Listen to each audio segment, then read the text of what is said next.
ഇപ്പോൾ നിയമസഭയിൽ അന്തരിച്ച കവി ONV കുറുപ്പിന് ആദരാഞ്ജലികൾ അർപ്പിച്ചുകൊണ്ട് അംഗങ്ങൾ സംസാരിക്കുകയാണ്. തത്സമയത്തിൽ പകർന്നു നൽകിയ മഹാകവിയെയും ഗുരുനാഥനെയും മാനവീയതയുടെ മുന്നണി പോരാളിയെയുമാണ് സാംസ്കാരിക കേരളത്തിന് നഷ്ടമായിട്ടുള്ളത്. സാർ ONV കുറുപ്പ് സാറിനെ കുറിച്ച് അങ്ങ് പ്രകടിപ്പിച്ച എല്ലാ വികാരങ്ങളോടും ഞാൻ യോജിക്കുകയാണ്. മലയാളത്തിൻ്റെ പ്രിയ കവിയായി നാം എല്ലാം സ്നേഹിക്കുകയും ആദരിക്കുകയും ചെയ്യുന്ന ONV സാർ ഓർമ്മകളിലേക്ക് വിടവാങ്ങി. കഴിഞ്ഞ 2 ദിവസങ്ങളായി അദ്ദേഹത്തിന് പ്രണാമം അർപ്പിക്കാനെത്തിയ ജനസഞ്ചയം അദ്ദേഹത്തെ ജനങ്ങൾ എങ്ങനെ കണ്ടിരുന്നു, എത്രമാത്രം സ്നേഹിച്ചിരുന്നു എന്നതിൻ്റെ വ്യക്തമായ ഒരു ദൃഷ്ടാന്തമാണ്.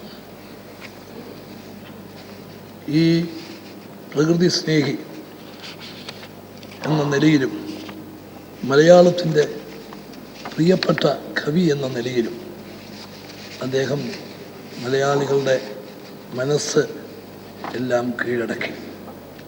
ഏതാണ്ട് 70 വർഷത്തോളം തൻ്റെ സാംസ്കാരിക സാഹിത്യ പ്രവർത്തനങ്ങളിലൂടെ കേരളത്തിന് പ്രകാശവും പ്രതീക്ഷയും പകർന്നു തന്നു. സ്വതന്ത്ര കേരളത്തോടൊപ്പമാണ് അദ്ദേഹം വളർന്നത്. നമ്മുടെ നാട് നേരിടുന്ന പ്രശ്നങ്ങളും പ്രതിസന്ധികളും വെല്ലുവിളികളും അദ്ദേഹത്തിൻ്റെ സർഗ സൃഷ്ടിക്ക് പാത്രീഭവിച്ചു. പ്രകൃതിയെയും മണ്ണിനെയും സംരക്ഷിക്കേണ്ടതിൻ്റെ ആവശ്യകതയിലേക്ക് അദ്ദേഹം നിരന്തരം വിരൽ ചൂണ്ടി. പുതിയൊരു ലോകത്തിനു വേണ്ടിയുള്ള പ്രതീക്ഷ അദ്ദേഹം തലമുറകൾക്ക് പകർന്നു തന്നു. അധ്യാപകൻ എന്ന നിലയിൽ അദ്ദേഹത്തിന് വിപുലമായ ശിഷ്യ സമ്പത്താണ് ഉള്ളത്. ONV സാർ പഠിപ്പിച്ചുവെന്ന് അവരെല്ലാം അഭിമാനത്തോടെയാണ് പറയുന്നത്. മാതൃഭാഷയുടെ കാവൽഭടനായിരുന്നു അദ്ദേഹം. മലയാളത്തെ ശ്രേഷ്ഠ ഭാഷയാക്കാനും ഔദ്യോഗിക ഭാഷയാക്കാനും മറ്റും അദ്ദേഹം മുൻനിരയിൽ ഉണ്ടായിരുന്നു. ഇവ രണ്ടും സാധിച്ചെടുക്കുന്നതിന് അദ്ദേഹം നൽകിയ പിന്തുണയും നേതൃത്വവും എല്ലാവർക്കും അറിയാവുന്ന കാര്യമാണ്. കലാപരമായും സാംസ്കാരികപരമായും സാഹിത്യപരമായും അദ്ദേഹം മലയാളികളെ ഔന്നത്യങ്ങളിലേക്ക് നയിച്ചു.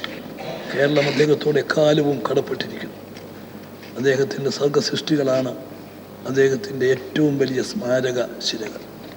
അവ കാലത്തെ അതിജീവിക്കുന്നവയും തലമുറകളായി കൈമാറ്റം ചെയ്യപ്പെടുന്നവയുമാണ്. എങ്കിലും അദ്ദേഹത്തിൻ്റെ മരിക്കാത്ത ഓർമ്മകൾ നിലനിർത്താൻ സമൂഹത്തിനും സർക്കാരിനും പ്രതിജ്ഞാബാധ്യതയുണ്ട്.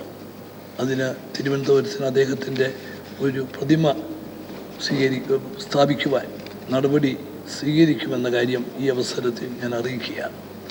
അദ്ദേഹത്തിൻ്റെ ജന്മനാടായ ചവറയിൽ ONVയുടെ കവിതകളുടെ ദൃശ്യാവിഷ്കാരം ഉൾപ്പെടുത്തി ഒരു കലാഗ്രാമം സ്ഥാപിക്കാൻ സ്ഥലം MLA കൂടിയായ മന്ത്രി ഷിബു ബേബി ജോണിൻ്റെയും സാംസ്കാരിക വകുപ്പ് മന്ത്രി ശ്രീ KC ജോസഫിൻ്റെയും നിർദ്ദേശം പരിഗണിച്ച് നടപടി സ്വീകരിക്കുന്നതാണ്. സർ അദ്ദേഹത്തിൻ്റെ ഓർമ്മയ്ക്ക് മുമ്പിൽ എൻ്റെ പ്രണാമം അർപ്പിക്കുന്നു. അദ്ദേഹത്തിൻ്റെ വേർപാടിലുള്ള അഗാധമായ ദുഃഖം പ്രകടിപ്പിക്കുന്നു. സർ, മഹാകവി ONV കുറുപ്പിൻ്റെ വേർപാട് മൂലം മലയാള ഭാഷയ്ക്കും മലയാളിക്ക് ആകെയും ഉണ്ടായിട്ടുള്ള വേദനയിലും തീരാ ദുഃഖത്തിലും ഞാനും പങ്കുചേരുകയാണ്. നമ്മുടെ ഭാഷയെയും സാഹിത്യത്തെയും ജ്ഞാനപീഠത്തിൻ്റെ ഉത്തുംഗ നിലയിലേക്ക് എത്തിക്കുകയും ദേശാന്തരങ്ങളിലേക്ക് അതിൻ്റെ പരിമളം പരത്തുകയും ചെയ്ത ONV മലയാള ഭാഷയുടെയും സാഹിത്യത്തിൻ്റെയും പുണ്യമാണ്. നമ്മുടെ പ്രിയപ്പെട്ട മലയാളത്തെ ശ്രേഷ്ഠ ഭാഷയുടെ സിംഹാസനത്തിൽ കുടിയിരുത്തുന്നതിന് അദ്ദേഹം നടത്തിയ ഇടപെടലുകൾ ഭാഷാ ചരിത്രത്തിൻ്റെ ദീപ്തമായ ഒരു അധ്യായമാണ്.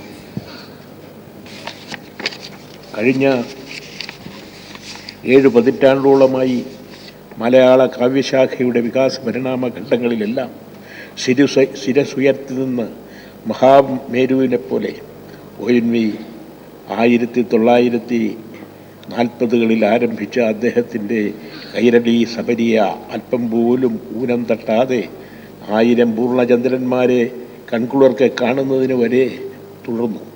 അവസാന കാലം വരെ അദ്ദേഹത്തിൻ്റെ ചിന്തകൾക്കും സ്വപ്നങ്ങൾക്കും ഭാവനകൾക്കും എന്ത് തീഷ്ണ മാധുര്യമായിരുന്നു എന്ന് നാം ഇപ്പോൾ കൃതജ്ഞതാപൂർവ്വം സ്മരിക്കുകയാണ്. ജീവിതത്തിൻ്റെയും കാലത്തിൻ്റെയും മഹാപ്രവാഹത്തോടൊപ്പം ONVയുടെ അക്ഷര സുഹൃതം താരും തളരും അണിഞ്ഞ് ചാരുതയോടെ മലയാളിയെ പ്രയോജിപ്പിച്ചുകൊണ്ടിരിക്കുന്നു. ഒരർത്ഥത്തിൽ അത് സുഗന്ധവാഹിനിയായി കാലത്തിനും അപ്പുറത്തേക്ക് ഒഴുകിപ്പരക്കുകയും ചെയ്തു.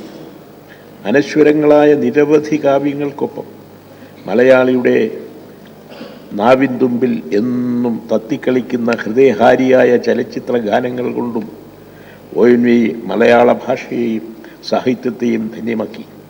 പൊന്നരുവാൾ അമ്പിളിയിൽ കണ്ണെറിയുന്നോളെ എന്ന് പാടി മലയാളിയെ ഇന്നും ഉണർത്തിക്കൊണ്ടിരിക്കുകയാണ് ആ അക്ഷരപുണ്യം. കേരളത്തിൻ്റെ സാമൂഹ്യ രാഷ്ട്രീയ ചരിത്രത്തെ പുതുക്കിപ്പണിയുന്നതിന് KPSC നിർവഹിച്ച സൗഹൃദ ദൗത്യത്തിൻ്റെ പങ്ക് ONV കൂടി അവകാശപ്പെട്ടതാണ്. നവോത്ഥാന കാലത്തിൻ്റെ ഇങ്ങേ തലക്കൽ നിന്ന് മധുരം കനിയുന്ന കവിതകൾ കൊണ്ടും പാട്ടുകൾ കൊണ്ടും ആ സാമൂഹ്യ രാഷ്ട്രീയ ദൗത്യത്തിന് ONV അനിതര സാധാരണമായ ഭാഗവത്വം നൽകി. എഴുത്തിനും ജീവിതത്തിനും എന്നും അദ്ദേഹം ഇടതുപക്ഷ പുരോഗമന പ്രസ്ഥാനങ്ങൾക്കൊപ്പം നിലയുറപ്പിച്ചു. നിർണായക സാമൂഹ്യ സാംസ്കാരിക സന്ദർഭങ്ങളിലെല്ലാം അദ്ദേഹം മനുഷ്യൻ്റെ പ്രശ്നങ്ങളും പ്രതിസന്ധികളും ഏറ്റുവാങ്ങി എഴുത്തുകാരെ നിങ്ങൾ ആരുടെ പേരിലാണ് എന്ന് ഗോർക്കിയുടെ ചോദ്യം ആവർത്തിച്ചാൽ ഏത് കാലത്തും ONVയുടെ മറുപടി ഒന്നു തന്നെയായിരുന്നു. അദ്ദേഹം മനുഷ്യൻ്റെ പക്ഷത്തായിരുന്നു. ONVയുടെ ഈ തത്വശാസ്ത്രത്തിൻ്റെ പ്രതിഫലനം തന്നെയായിരുന്നു അദ്ദേഹം അവസാനമായി പങ്കെടുത്ത പൊതുചടങ്ങ്. നിശാഗന്ധിയിൽ കഴിഞ്ഞ മാസം 15-ന് സ്വരലയ സംഘടിപ്പിച്ച വിശുദ്ധ ഗസൽ ഗായകൻ ഗുലാം അലിയുടെ ഗസൽ രാവിനാണ് ONV തൻ്റെ സാന്നിധ്യം പകർന്നത്.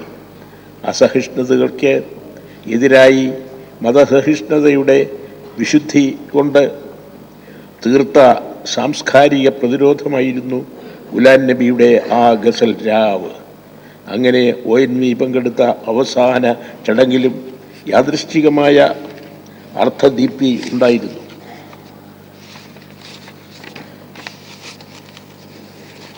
പതിതൻ്റെയും പടവെട്ടുന്നവൻ്റെയും പക്ഷത്ത് നിന്ന് അഭിമാനത്തോടെ ഹൃദയത്തിൽ തട്ടി പറഞ്ഞുകൊണ്ടാണ് ONV കാവ്യവിഹായസിൽ വിഹരിച്ചത്. അങ്ങനെ മനുഷ്യനെയും അവൻ്റെ വ്യഥകളെയും ഹൃദയപക്ഷത്ത് പ്രതിഷ്ഠിച്ച ONVയുടെ ഓർമ്മകൾക്ക് മുന്നിൽ ആദരവോടെ ഞാൻ ശിരസ്സ് നമിക്കുകയാണ്.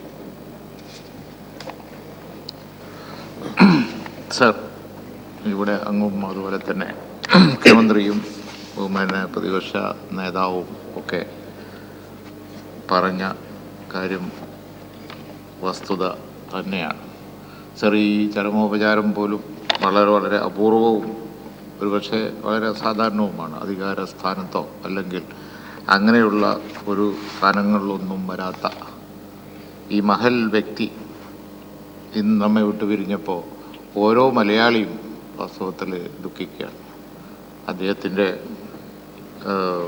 തത്വശാസ്ത്രം കവിതകളായാണ് അവതരിച്ചത് എന്നേ ഉള്ളൂ. പറഞ്ഞത് മുഴുവൻ ഈ പ്രകൃതിയെയും മനുഷ്യനെയും അതുപോലെ തന്നെ നമ്മെയും അനുദിനം ബാധിച്ചുകൊണ്ടിരിക്കുന്ന അനവധി വിഷയങ്ങളാണ്. അത് വളരെ ഹൃദയഹാരിയായ രൂപത്തിൽ ഓരോ സാധാരണക്കാരൻ്റെയും മനസ്സിൽ നിൽക്കത്തര നിലയിൽ അദ്ദേഹം ഗാനങ്ങളായും അതുപോലെ തന്നെ കാവ്യങ്ങളായും മനോഹരമായി അവതരിപ്പിച്ചു. അദ്ദേഹത്തിൻ്റെ മരണം സംഭവിച്ചപ്പോൾ ഈ മലയാളികൾ ഏതൊരു മലയാളി അങ്ങേയറ്റം ഇത് ഒരു വലിയ സംഭവം.